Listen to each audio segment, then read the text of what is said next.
Bonjour, c'est Virginie qui vous parle du tarot de Marseille.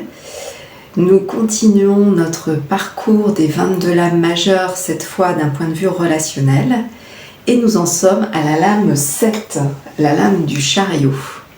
Donc pour ceux qui prennent le train en route, je vous invite à revoir les vidéos précédentes, si toutefois vous voulez mettre en pratique les exercices au fur et à mesure que je les propose. Je vous rappelle aussi, donc pour en savoir plus sur chacune des lames, mon livre « L'esprit du tarot de Marseille » pour vous permettre d'aller plus loin dans la connaissance et la pratique du tarot par vous-même. Et je propose aussi des stages ou des consultations à distance pour justement mieux connaître ma pratique, qui est bien sûr, comme vous l'avez compris, un outil de connaissance de soi et non divinatoire, donc je préfère le repréciser de temps en temps. Et nous partons donc avec ce chariot pour cette fois. Nous avons commencé notre parcours à la lame du mat, qui était donc l'entrée dans une nouvelle façon de voir en fait la relation. Donc je vous avais invité à choisir une relation que vous souhaitiez renouveler ou s'il s'agit d'une nouvelle personne dans votre vie, d'essayer de mieux conscientiser quel type de relation vous avez à vivre avec cette personne. Et donc là on arrive à la lame 7. Lorsqu'on prend le tarot et les 22 lames majeures, si on enlève le mat, on arrive à 21 lames, c'est 3 x 7, 21. Et ça montre à chaque fois, donc à la 7e étape ou à la 14e étape, un passage à un autre niveau. Donc là, ce que je pourrais dire, c'est que la première partie de tout ce que l'on vient de travailler nous a permis de faire comme une préparation individuelle à... par exemple, au fait de faire un bilan où vous en étiez au niveau relationnel, les influences du monde extérieur sur votre comportement relationnel. On avait surtout vu cela avec les deux couples du tarot qui sont donc le pape et la papesse, ainsi que l'impératrice et l'empereur. Donc on avait vu les influences plutôt des parents ou alors de l'éducation, que ce soit religieuse ou des dogmes que l'on peut avoir aussi en nous et qui nous empêchent finalement d'arriver à développer une relation individualisée, un mode, je dirais, relationnel, que ce soit couple, amical ou vie en groupe, qui soit vraiment propre à soi, où l'on est vraiment totalement soi-même. Donc là, la première partie, je dirais, nous a permis de faire une sorte de bilan par rapport à son passé et nous permet de commencer à faire un tri entre ce qui est soi et ce qui ne l'est pas. Ce qui est donc bien sûr tout ce qui a un rapport avec le masque que l'on se met pour être aimé des autres et la part en soi qui cherche à être libre, à être elle-même et à être aimée finalement telle qu'elle est. Donc c'est toujours cette association que nous allons voir dans le futur, cette association de la liberté et de l'amour. Parce que c'est très compliqué d'arriver à aimer vraiment si on n'est pas totalement libre, c'est-à-dire si on n'est pas totalement soi-même. Ça, c'est vrai que c'est quelque chose à expérimenter et donc c'est ça que je vous invite en tout cas à conscientiser au fur et à mesure des étapes. Alors maintenant que ce petit point est fait, parlons du chariot. Ce chariot, on voit un prince, il est derrière moi, couronné sur son char et il dirige donc ses chevaux. 2 chevaux, un cheval rouge qui va dans une certaine direction, que probablement le prince lui ordonne d'aller, et le cheval bleu qui va dans une autre direction, mais pourtant son regard est comme surpris et attiré vers cette nouvelle voie que propose le cheval rouge.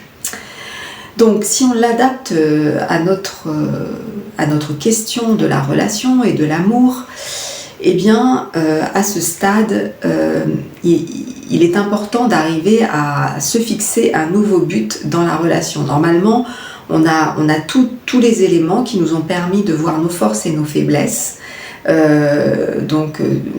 grâce à nos leçons tirées, on va dire, de nos précédentes relations. Et là, il va s'agir d'avoir les choses bien en conscience pour pouvoir s'engager. Voilà le mot.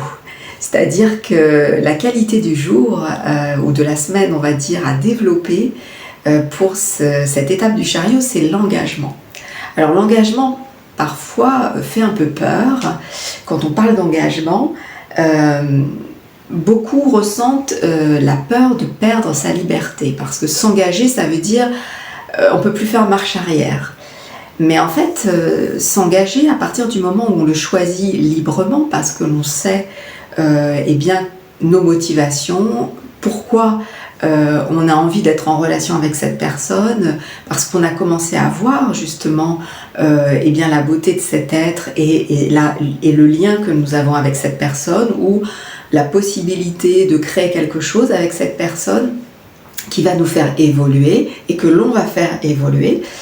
Et bien là, l'engagement prend une toute autre tournure parce que l'engagement, ça veut dire qu'on met toutes nos forces de volonté, c'est-à-dire ces deux chevaux, dans une même direction. Ça veut dire que là, il n'y a plus de distorsion ou de fuite ou de tiraillement comme on l'avait vu au préalable avec l'amoureux qui était sans arrêt selon comment le vent tournait, comment les influences des uns et des autres le faisaient vaciller. Là, en fait, avec le chariot, c'est toute la volonté de l'être, c'est parce qu'on est allé chercher sa motivation ou son envie, mais son envie reliée à cette pensée, c'est pas juste un instant, c'est vraiment ce je veux vivre cette relation avec cette personne, c'est vraiment je veux, et je sais pourquoi je veux ça, et je sais vers où je vais, et dans ce cas-là, c'est comme si au niveau de la pensée, c'était clair. Vous vous souvenez, l'amoureux, il y avait cette notion de l'ange au-dessus qu'on arrivait à atteindre, à écouter. Et bien là, en fait, on l'a entendu et ce je veux, quelque part, il est clair et c'est pour ça que ce personnage a une couronne. Donc sa pensée est claire, en fait. Et là, il va falloir tenir les chevaux, donc ce cheval rouge qui, lui, est en accord avec ce je veux qui s'est réveillé, le rouge étant cette couleur dynamique qui nous emmène en fait vers ce futur. Et par contre, ce cheval bleu, eh bien, c'est finalement quelque part toutes les habitudes anciennes, habituelles que nous avons et qui fonctionnent un peu en roue libre, qui tout d'un coup vont devoir quelque part être davantage maîtrisées pour aller dans cette nouvelle direction. Donc c'est ça en fait le chariot, c'est trouver sa direction, s'engager dedans. Donc on peut vraiment l'adapter à une relation, donc à cette étape du parcours. Et donc ça peut être vraiment justement s'engager vis-à-vis de cette personne. Je dirais que les étapes précédentes, c'était comme une préparation plus individuelle. Là, on rentre vraiment plus dans le fait de partager avec l'autre. On va rentrer donc finalement à la fois dans ce combat vis-à-vis de soi-même, avec cette part qui quelque part ne veut pas faire d'efforts ou veut faire comme avant. Et nous qui, avec cette couronne lumineuse quelque part ou rayonnante, eh bien, on a envie d'évoluer grâce à cette relation, grâce à ce que l'on peut aussi sentir qu'on peut apporter à cette personne pour la faire évoluer aussi de son côté. Et là, bien sûr, l'engagement prend tout son sens. Donc, le petit exercice que je peux vous proposer pour compléter cette étape, on le voit d'ailleurs sur l'image, ça forme un peu comme un triangle. On a donc la couronne dont je vous ai parlé, donc au sommet, le cheval rouge et le cheval bleu, et cela, ça forme un triangle. Ça peut être une très bonne synthèse à écrire dans votre cahier de prise de conscience, depuis le début de ce parcours. Vous pouvez faire donc dessiner un triangle avec en haut le but que vous choisissez d'atteindre avec cette personne par rapport à tout votre chemin déjà accompli. Le cheval rouge, eh bien, c'est la force que vous avez en vous et que vous savez, sur laquelle vous pouvez vous appuyer et qui va aider justement votre volonté à tenir le but. Et le cheval bleu, là, ce serait la faiblesse dont vous avez pris conscience avec les lames précédentes et qui là pourrait faire obstacle à un moment donné ou dès le départ d'ailleurs, et que vous allez devoir maîtriser et bien tenir au niveau de votre attelage. Hein. Donc, exemple, je ne sais pas, par exemple, vous choisissez comme but la sincérité dans la relation, par exemple, hein, parce que vous avez vécu d'autres choses avec cette personne qui vous ont refroidi à des moments et que vous voulez renouveler la relation. Donc là, vous choisissez la sincérité dans la relation.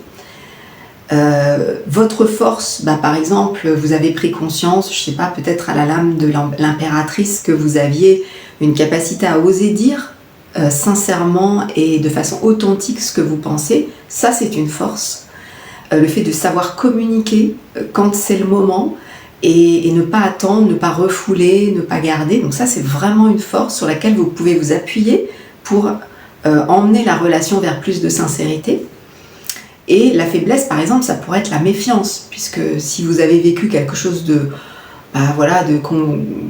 compliqué, je dirais, avec cette personne avant, il peut y avoir ce cheval bleu qui pose problème et qu'il va falloir transformer, maîtriser grâce à cette capacité de communication.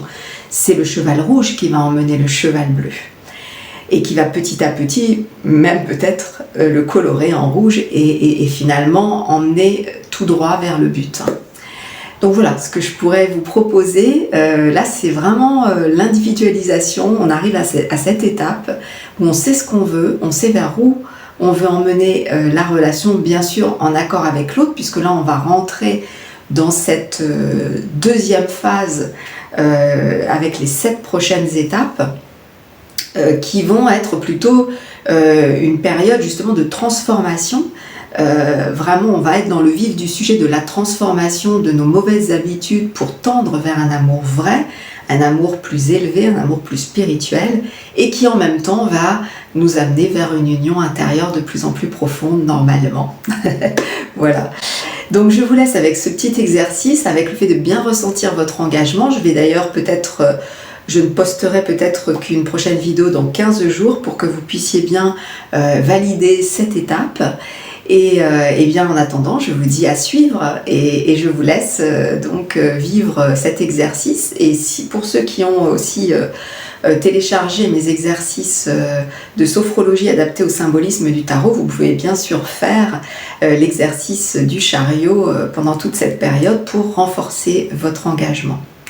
Je vous souhaite donc une belle période d'engagement et je vous dis à la prochaine fois.